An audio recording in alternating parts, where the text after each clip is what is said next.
história da Igreja Evangélica Assembleia de Deus de Criciúma. A Igreja Assembleia de Deus de Criciúma tem muita gente que sabe muitas coisas que nós ainda não sabemos. Inclusive, hoje, eu estou aqui para falar com o pastor Vânio de Oliveira. Ele que é um ícone no meio evangélico, porque ele está há mais de 40 anos servindo ao Senhor, né? Está aí servindo ao Senhor, está mais de 50, não sei quantos anos 61. aí. 61 anos servindo ao Senhor, é bastante tempo. Pastor Vânio de Oliveira, bem-vindo à nossa entrevista para contarmos a história da Assembleia de Deus de Criciúma. Apresente-se, por favor. Pastor Jaime, é um prazer, uma satisfação poder estar aqui e compartilhar dessas informações, dessa história da minha igreja. Meu nome é Vânio de Oliveira, né? Sou filho de Genésio Roldão de Oliveira, a minha mãe Maria Maciel de Oliveira, e com 8 anos de idade, depois de ter passado na vida cristã como sacristão lá no Rio Maina, e rezei muitas missas, e aí um dia o evangelho chegou na nossa casa através de um tio e uma tia, e o meu amigo, meu irmão Pedrinho, ali de Boa Vista, ele ainda é vivo, e o meu pai me convidou, ô Vaninho, eu tenho um primo chamado Vânio, então como eu também sou Vânio, então passei a ser Vaninho, né? Vamos na igreja do tio Manuel? Digo, vamos. E nós fomos, nós dois, a pé do Rio Maina, na Boa Vista, não tinha ônibus. E lá naquele culto da Boa Vista, que é a nossa igreja mãe de conversão, nós nos convertemos. E aí voltamos para casa já crente em Jesus Cristo. Minha mãe era filha de Maria, na igreja católica. Demorou um pouquinho para se converter, porque estava muito presa aos dogmas católicos, né?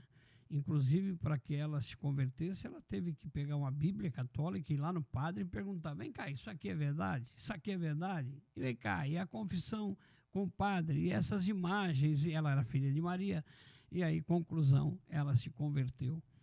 E foi um casal maravilhoso, bênção. Minha mãe faleceu com 46 anos, muito nova, né? E o meu pai com 68. Eu com 12 anos de idade, com 8 eu me converti, com 12 anos de idade me batizei, né? Batizei em águas, desci as águas batismais com o pastor Arthur Montanha. A igreja mais forte de Criciúma, de congregação, era Boa Vista. Inclusive, a residência do pastor era na Boa Vista. O pastor Arthur Montanha morava na Boa Vista, família e tal, porque era a congregação mais forte. Tinha mina por ali e tal. Onde tinha uma mina, tinha um movimento e tinha uma congregação. E com 12 anos de idade, eu já estava tocando na banda Harmonia Celeste. E eu cresci no Evangelho, estudei, evidentemente, fiz aí o básico, o médio como crente em Jesus Cristo, e nunca me afastei do Evangelho de Jesus Cristo. Nunca tive uma disciplina de correção no sentido de ter desviado do caminho, né? E a gente foi crescendo no Evangelho, tocando na banda. E meu pai é muito dedicado, acabou sendo obreiro integrado da Igreja Assembleia de Deus. Ele dirigiu muitas igrejas, ele faleceu presbítero, né?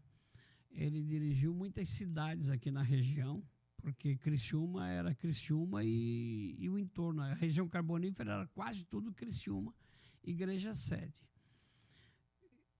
Um dia, como jovem, eu fui convidado para integrar a diretoria da MEUADIC, Mocidade Evangélica Unida da Assembleia de Deus.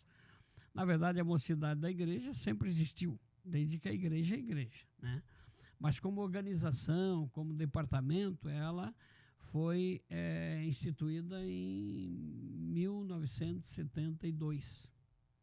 E em 72 teve a primeira diretoria. Na primeira, eu acredito que seja na primeira, se não foi na primeira, foi na segunda, logo em seguida.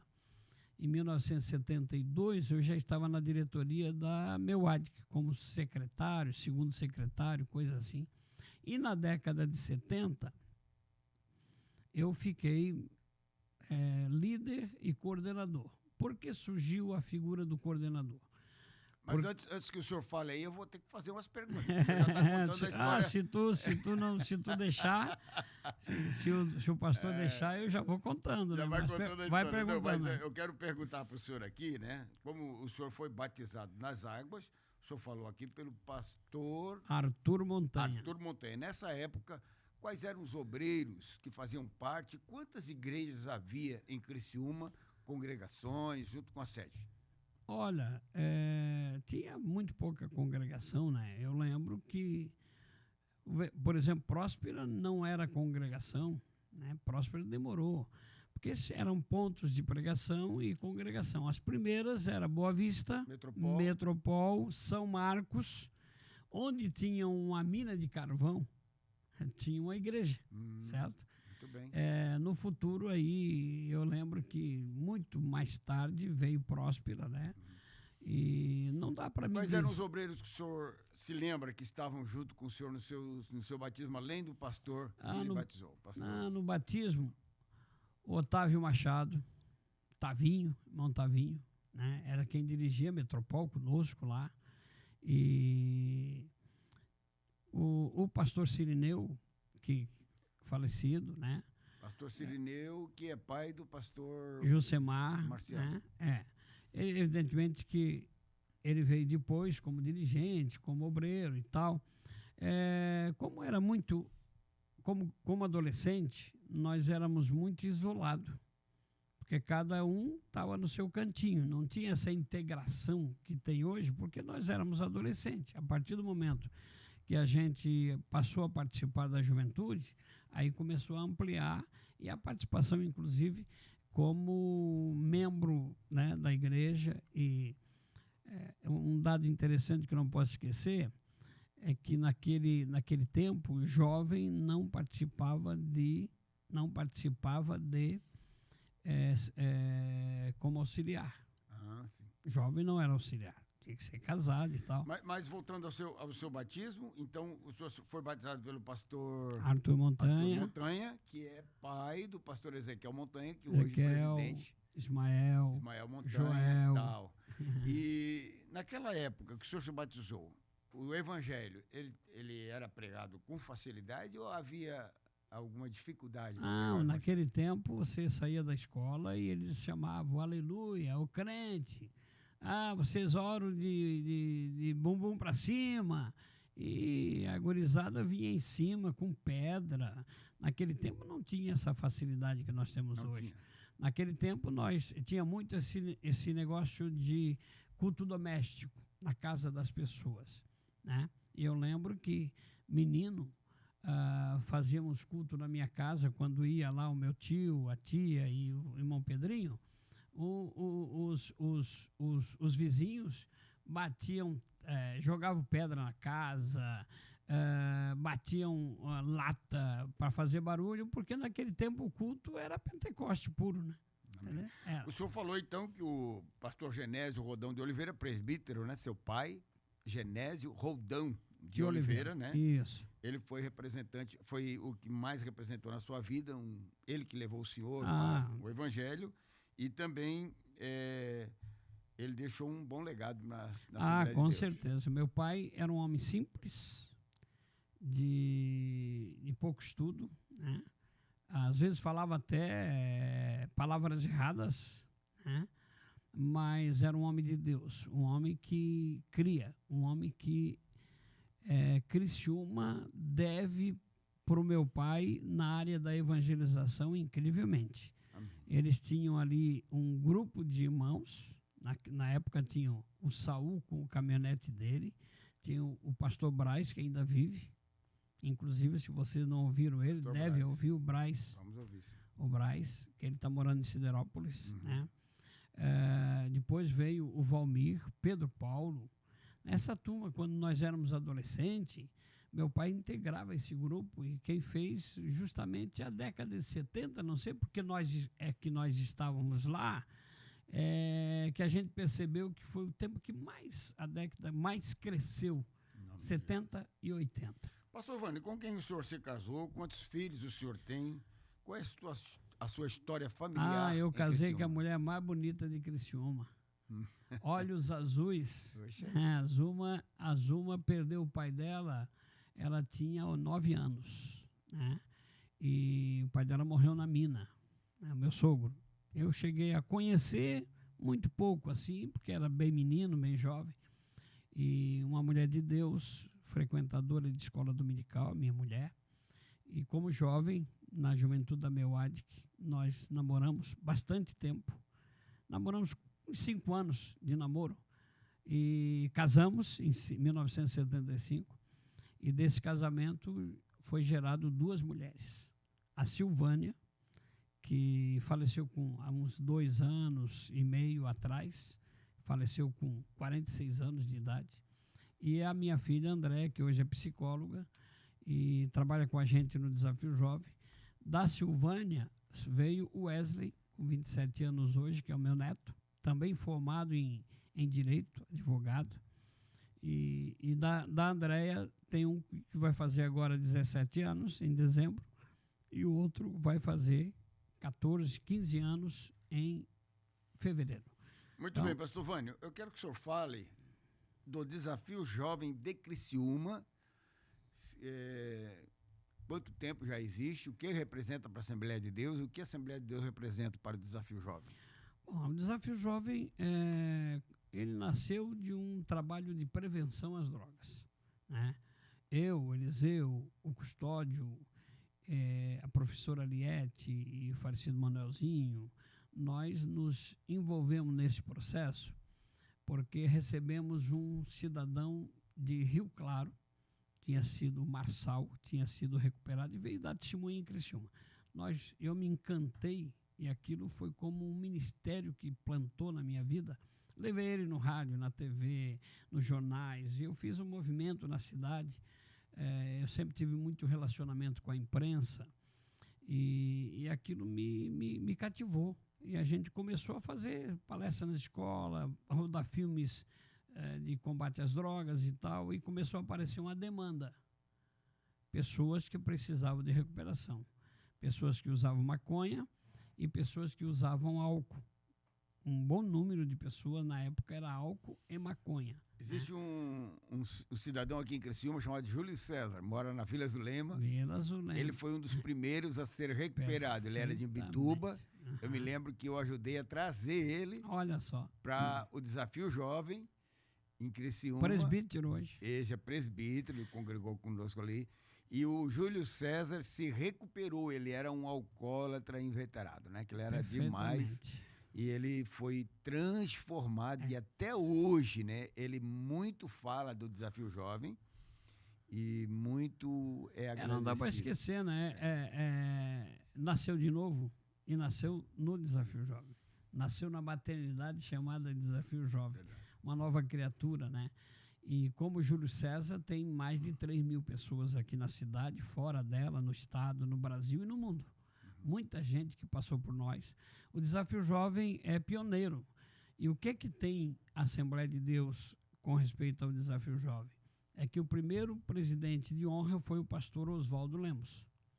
E a maioria da diretoria, tinha pessoas da Igreja Batista, tinha pessoas da Igreja Betel e tinha a maioria da Assembleia de Deus.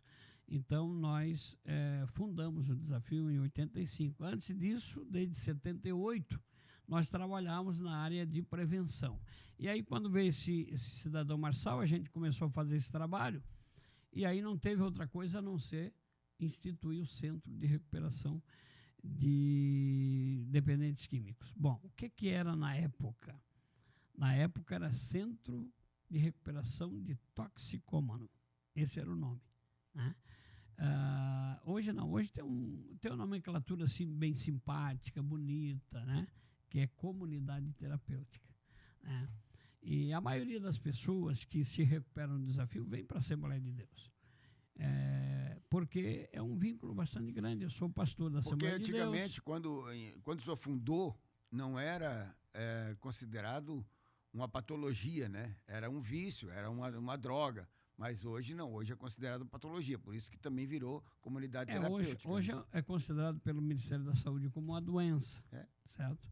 E nós atendemos nesse período de 39 para 40 anos mais de 50 mil famílias. Nós acolhemos, que morou com a gente, que comeu, bebeu, dormiu, mais de 10 mil pessoas. E desses 10 mil, mais de 3 mil estão recuperados. Hoje nós temos dirigente de igreja aqui em Criciúma, presbíteros, evangelistas, pastores. É muita gente, isso é a bênção de Deus. E a Assembleia de Deus, através de nós, membros da Assembleia de Deus, é que fizemos esse trabalho. Não é, o Desafio Jovem não é uma instituição assembleiana. Por quê? Porque é uma instituição, tem CNPJ, mas nós, assembleanos, é que dirigimos o Desafio Jovem. O fundamento, né? Perfeitamente. O fundamento é da Assembleia. E ele é o primeiro de Santa Catarina, quer dizer, nós somos pioneiro Pastor Oswaldo Lemos, que foi o primeiro. Aqui. Foi o presidente de honra. De honra. Nós, presidente de honra. Então, foi em 85. Aí, dali para cá, não parou mais. Deus abençoe, então. E falou em 75, eu casei em 75, né? Em 85, o Desafio Jovem. Em 1977, eu fui o segundo cantor de Santa Catarina a gravar um LP. Fique perto de mim, Jesus. Não, foi antes. Foi antes? Aonde você estiver, pare para me ouvir. Volte para o seu lugar que Jesus te chamou e vamos caminhar. A tua voz era mais forte. Esse hino. O Covid arrebentou uns 30%. Bem difícil, né? Esse hino, inclusive, é do pastor Evoí de Sá. E depois eu gravei o segundo em 80, e dali para cá eu estou com 13 álbuns, né, gravados na nossa vida artística e de louvor a Deus. Vamos falar um pouco do trabalho que o senhor presta para a Assembleia de Deus como teólogo. Antes, eu ainda teria que falar o seguinte. Sim. A minha mãe, a gente tem história na igreja. Tem história. Tem aqueles que passam pela história e tem aqueles que fazem a história, né? Eu estou entre esse segundo grupo, que faço história em Criciúma. Em Criciúma, eu fui pioneiro na realização de Festival da Música Sacra desde 76. Foi quem fez o primeiro louvorzão, que daí surgiu nos anos 90. Né? Campanhas evangelísticas, o pastor Antônio de Bem iniciou esse processo de campanha. Ele veio da Igreja Brasil para Cristo, para a Assembleia de Deus, e iniciou um processo de campanhas evangelísticas. Até ali eu só cantava nas campanhas. Aí depois o Duca, todos eles de saudosa memória, missionário Duca, veio da Argentina e veio para Criciúma, ele é criciumense. E aí então nós criamos aqui o Cristo a Única Solução. Não sei se era o mesmo nome em termos do de bem, mas Cristo a Única Solução. Nós fazíamos campanhas ao ar livre de 50 conversão no final de semana. Com banda, foi assim, porque naquele tempo não tinha televisão e não era só na igreja, era também. Então o pessoal não tinha, tu montava uma barraca e botava a banda a tocar, o povo vinha e se convertiam, né? Aí depois o Duca foi embora, pastor Valdomiro assumiu aqui em Criciúma e eu encerrei o meu trabalho como líder e coordenador da mocidade da MEUADIC em 79, que se você quiser a gente fala um pouquinho de 79. A gente daí então em 80 eu iniciei como coordenador das campanhas Cristo a Única Solução. E fiquei até 82. Por que 82? Porque daí eu me elegi vereador na cidade de Criciúma, né? E aí então a gente acabou transferindo isso para outras lideranças na cidade de Criciúma. Mas sempre tiveram muito. Eu fui secretário da igreja muitos anos, né? Da igreja sede aqui, da Assembleia de Deus em Criciúma.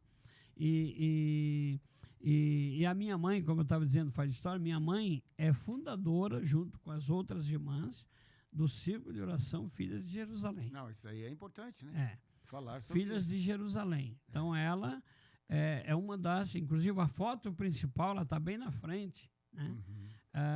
Na foto que mostra o primeiro círculo de oração, Filhas de Jerusalém, aqui da Igreja O senhor Sede. tem fotos, essas fotos aí? Essa foto é na mídia social, mas a gente pode conseguir, porque é muito interessante isso, né? Isso é muito importante. Parabéns, então, né? Muito bem, sobre os anos 70, o senhor falou? 79? 79. Escuta bem. Os anos 70, inclusive a gente que é jovem dos anos 70, eu tenho 71 anos, né? Mas eu sou jovem dos anos 70. Então, foi a década que a igreja mais cresceu, que a juventude mais se fortaleceu. E em 79 aconteceu um fato inusitado e único no mundo. Criciúma realizou o Congresso da Juventude. Eu era o coordenador. E, se eu não me falha a memória, o Genoval, o pastor Genoval, era da diretoria, parece-me que ele era o líder, tá? E nós realizamos o congresso e veio cantar aqui Edson e Thelma. Edson e Thelma. Isso, eram famosos, eles eram batista, mas muito conhecido na música gospel, música sacra. E aí a gente trouxe o Edson e Thelma, era o sonho de toda a juventude, queria Edson e Thelma cantando no seu congresso. E veio pregar Paulo César Lima. Paulo César Lima, conheço. Ele era um jovem seminarista. Depois um grande escritor, né? Perfeitamente. Já é falecido também. E aí aconteceu um fato que ficou marcante na cidade de Criciúma para o mundo. Porque naquela noite de encerramento, que foi domingo, o Paulo César estava pregando, Salmo 24, se não me falha a memória. Eis que as portas dos umbrais das portas se abriram, tal, e uma voz dizia, deixa entrar o Rei da Glória. Naquela estava enfático naquele processo. E aí, de repente, a irmã Adelir de Laguna levantou uma mensagem profética. Parou tudo. Ela disse, minha igreja, foi nesse tom. E o pregador parou de pregar. Bem assim que ela profetiza mesmo. Minha igreja. O pregador parou, a igreja ficou parada e ela continuou dizendo, eis que estou entrando neste lugar. Isso me arrepia, né? E aí mais uma pausa, parece que se caísse um alfinete a gente ouvia. E ela disse, ouça os meus passos. Nós ouvimos os passos, o assoalho era de madeira. E a gente pessoas que estavam na cozinha embaixo também ouviram. Perfeitamente. Quem estava embaixo ouviu o barulho. E ali foi uma apoteose do Espírito, né? Porque à medida que nessa disposição de entrando e os passos sendo ouvidos, não tinha quem não falava língua estranha, batismo no Espírito Santo, renovação, e ficamos até 2 horas da manhã naquele domingo. Inclusive as caravanas. Irmão Júlio, o Júlio Moraes, que é falecido, esposo da irmã Laura, ele sempre conta, nós estávamos prontos para sair às 9 da noite para ir embora, para Bom Jesus. E aí eu não consegui sair porque tinha jovem caído no chão e não tinha como, nós fomos embora 2 horas da manhã. Foi marcante isso, né? E a gente lembra. A Thelma, naquela noite, batista tradicional, recebeu o batismo do Espírito Santo. Glória a Deus, isso é uma coisa importante. Recebeu o batismo do Espírito Santo. E a partir de então, a Thelma e o Edson passou a ser assembleano. Maravilha, que coisa boa saber disso aqui. Muito bem, então vamos mais uma pergunta aqui, né? Agora sobre a teologia, né? Sobre a teologia e escatologia. O senhor é formado em teologia, mas o senhor gosta de escatologia. E o que isso está servindo para a Assembleia de Deus, como a igreja está recebendo, como o pastor, presidente, pastor Roberto, Renato Weiler, está apoiando esse trabalho. Pastor Jaime, é o seguinte, eu sempre gostei de ler, estudar, né? E escatologia desde os anos 70, 73, 74, Dario Salas vinha para cá. Sim. E eu era assíduo nas palestras do Dario Salas, né? Comprava todas as apostilas dele e tal.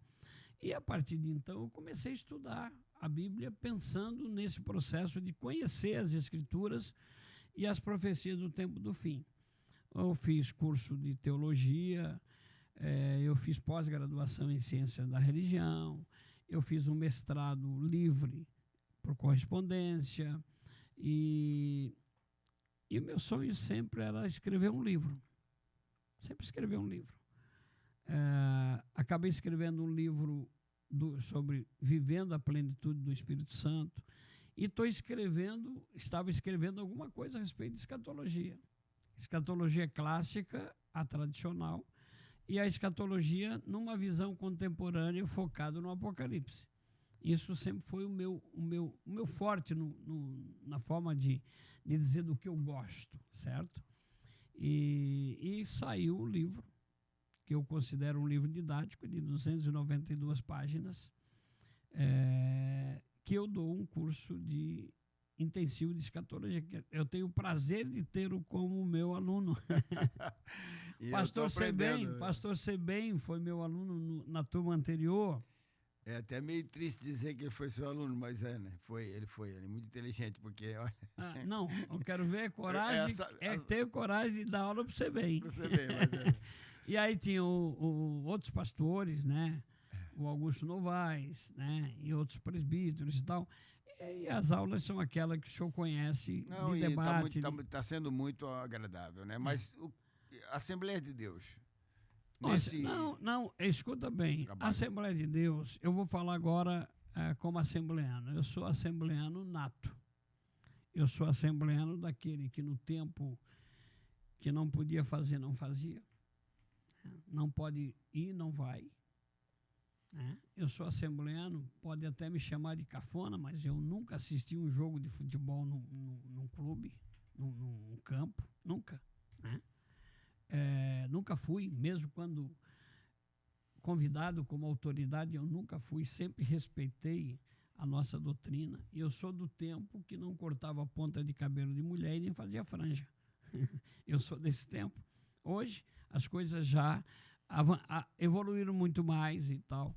Mas a Assembleia de Deus, eu considero ela a igreja mais democrática que existe no mundo. Por quê? As demais igrejas têm um que prega, 2 e 3 e acabou. E tem um conjunto que toca, não tem cantores que cantam, no sentido individual, dupla e tal. A Assembleia de Deus tem essa forma, né? Isso, diversificação de participação. Eu chamo isso democracia eclesiástica, porque tem outras igrejas, comunidades que não têm essa democracia. E é por isso que a Assembleia de Deus tem talentos. Os talentos a gente descobre dando oportunidade.